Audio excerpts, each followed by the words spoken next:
Dr. Kevin Most joins us. Weekly check-in, trying to talk some sense into us, trying to make us healthier. Good morning, my friend. Good morning, Steve. How are you guys doing? Hey, We're working our way through our mascot bracket. And the mascot bracket is, well, it's complicated. But, you know, we had a lot of spirited arguments about whether or not an owl could peck the eyes out of a cougar. You know, that kind of thing. Or a jayhawk. You never know. Well, I'll tell you, in the mascot bracket, Kansas may do better in the mascot bracket this year than it does in the regular tournament. Well, I know Michigan State will, because Sparty is maybe the most famous mascot in Michigan State, you know, with that badass little wigged out Sparty. You know, he's going to go far. All right, so let's talk March Madness. We're all going to sit around this week. We're going to pound down the snacks. It's like a 4-day Super Bowl just to get started, and then a repeat next weekend. Yeah. It is. I mean, if you look at March Madness and the health impact of it, it is kind of amazing. It's like a Super Bowl on steroids, like you said. On Thursday, Friday, Saturday, and Sunday, there are individuals that will probably sit and watch upwards of 6, 7, 8, 10 hours of basketball, you know, sitting on their couch. Or going to the bar, having some wings, having a couple of drinks. Absolutely. You know, think about it. All these sports bars, this is their Christmas. You know, you get everybody in there, a lot more alcohol, a lot more salty, you know, drinks. And the one thing we really can't ignore is how much money is gambled on this too. And it's not surprising that March is Problem Gambling Awareness Month. So, you know, you take the physical portion of it, where you're more sedentary, eating bad things that are bad for you, and then you take the psychological portion of it as well, as how much money is gambled on this. Stress, right? Stress really, and anxiety? Yeah. I mean, it certainly does not bode well for a healthy basketball tournament, that's for sure. Is anybody, are any of the team nicknames the cortisol creators or the blood pressure elevators, any of those? No? Statins. Yeah, I mean, you should have a dopamine ducks or something. I mean, there's something in there that should be. I like that. All right, well, some serious questions for you. Measles in Chicago, Dr. Most. As of last week, 12 cases in Chicago, the first since pre-pandemic, since 2019. Is this cause for concern? Well, you know, Andrea, the only cause for concern is those individuals who are not vaccinated. You know, if you look at the 12 individuals that unfortunately got measles, we knew it was going to happen, right? There was a case in Indiana. There's been cases in 17 states. It's just highlighting the importance of vaccination. Right now, I'd probably look at it in Chicago and say, are we concerned? The kids that we're the most concerned about are the 20,000 children who are homeless in Chicago. About half of them have fully vaccinated, and those are the individuals that we need to vaccinate and protect, because measles is not just a simple little rash. So is it concerning? Yes. And is it concerning locally? If your child's not vaccinated, certainly, but certainly looking at those homeless children in Chicago who are living on the streets right now, or living in encampments, and don't have good health care. So this is very contagious for people like the Surgeon General in Florida, who have his license suspended, talking about, you don't need vaccines for anything. Mm-hmm. Oddly enough, Florida's got a problem with measles now, on top of the other things that are going wrong. But if we had measles vaccines as kids, how do we know? Do we just go to you and you look at us and you go, yeah, you look like you did? Well, you know, you certainly probably did, because we checked you through schools. In order to get into school, you had to have the vaccination. So at least we checked that. Now, some individuals may not have taken the vaccine well, so we can actually do blood tests to see if you have immunity. But when we get to rates where we're at 95, 97% of people, then we get good herd immunity, that even if a case were to come, it would not spread in the community. You know, unfortunately, in Chicago, with everybody, we're probably at about 90, 92%, so still a little bit under. And like you said, this is so highly contagious. We talked about COVID, and we were concerned about the contagiousness of COVID, where one individual who has COVID could give it to two. In the measles world, if you're unvaccinated, one individual can give it to 20 in a matter of minutes. So you think about these migrant situations where they are living in very close corners, and we didn't have a really good idea of what the vaccination rate was. And kudos to the Chicago Department of Public Health. As of 5 days ago or 6 days ago, they had fully vaccinated everybody in these migrant shelters. So they did what Texas should have done prior to sending the immigrants up here. Absolutely. Something that you just said I want to follow up on, Dr. Most. The school is normally expected to follow up with these children, but a lot of schools don't have school nurses anymore. Andrea, that's probably one of the biggest problems, when we look at it and say, okay, you can, because even if you're not vaccinated, you can still go to school. But then it's the school that's supposed to follow up to say, hey, make sure you could bring in proof of vaccination. And like you said, two things there. One is the whole medical record and HIPAA things. And two is this is so far down on the school administrator's list as far as concerns that we don't have that. The day when you used to have a school nurse at every school was great, right? They would follow up on this. You would have a source that you could go to when you were sick and actually be evaluated. So it's unfortunate that we can't afford it or we've decided not to do it, but you actually hit it spot on that we don't have those individuals who are doing the expected follow-up. Wow. More with Dr. Kevin Most in a moment. Still want to talk about IVF. And we've got a couple of listener questions as well and some med issues. And while we're in the break, we'll give you our insurance cards, Doc. So you can run those numbers. That's how you know John DeCoste has musical chops, when he can sing Osteopathic Legend. And when I hear this song, I only hear John DeCoste's version. Did you ever think Osteopathic Legend could be a musical thing? No. Or edema on my edema on my thigh, pink stuff in my eye. Yeah. Hey. No one thought Hamilton was going to be big. Good point. We continue with Dr. Kevin Most. All right, IVF. How many people actually engage in attempting to have kids with IVF?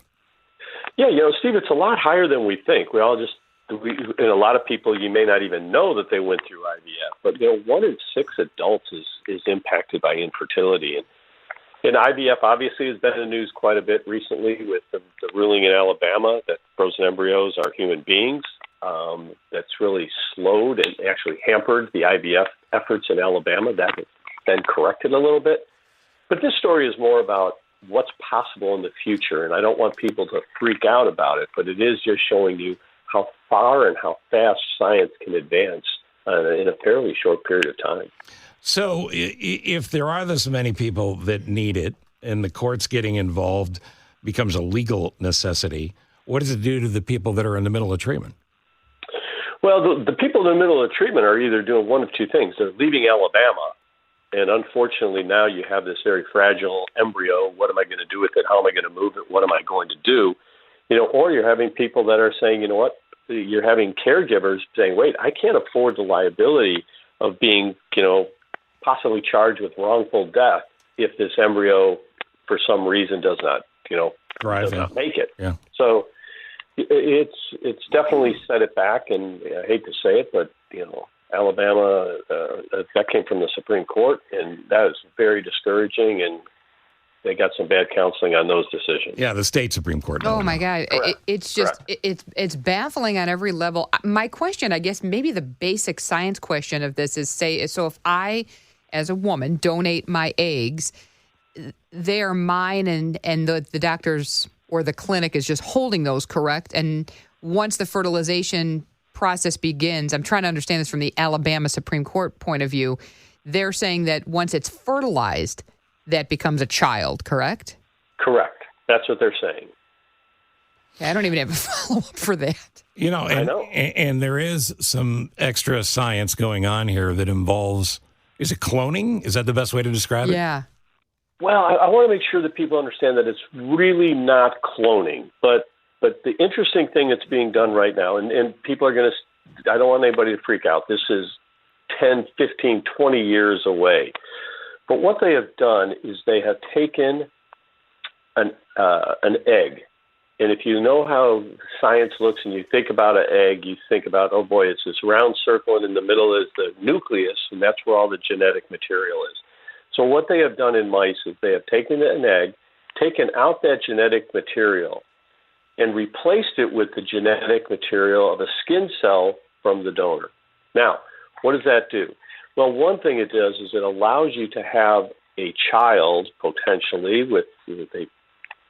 if we get to this far, that is now genetically yours. Because now if you look at IVF, often it is the egg of a donor or the sperm of a donor. So it's not the complete genetic material of an individual.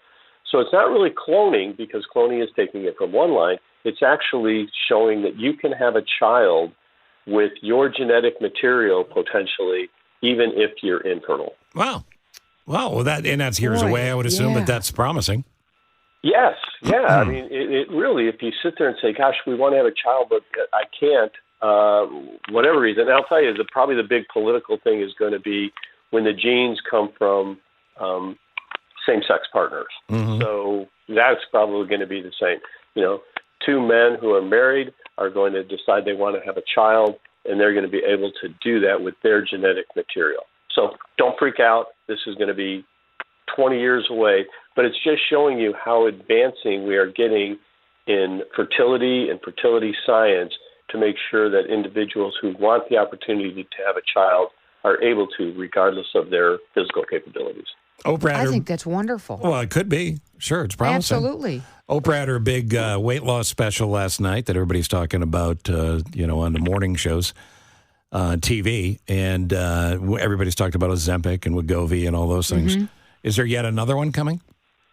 Well, it's really interesting when they talk about Ozempic and Wegovy. I mean, think about what this is doing. People are getting online to have Wegovy because they want to lose weight. Now we're looking at it and say, wait, it's now being approved for cardiovascular issues as well and diabetes. This was a drug that was essentially identified for diabetes. So as we look at it and go, wow, it's this wonder drug, we're also looking and say, wait a second, there are some side effects from this as well. People have had problems with their digestive system. People have had other problems because of the delivery of the medication. And what we're looking at now is there's a new drug that's coming out. The work's being done at the University of Massachusetts, and it's very fascinating what they're doing, and it will probably be taken to another level. So what they have done is they've taken the medication and they've encapsulated it in a protein that the liver needs, okay? So think about a Trojan horse.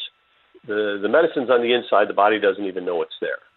They then inject this medication into the liver, and the liver starts to use the protein. Next thing you know, the drug is now where it needs to work. No side effects, because it didn't go through the stomach. It's not going to the cells that it doesn't need to. And it allows the drug to be delivered directly to the site that needs it.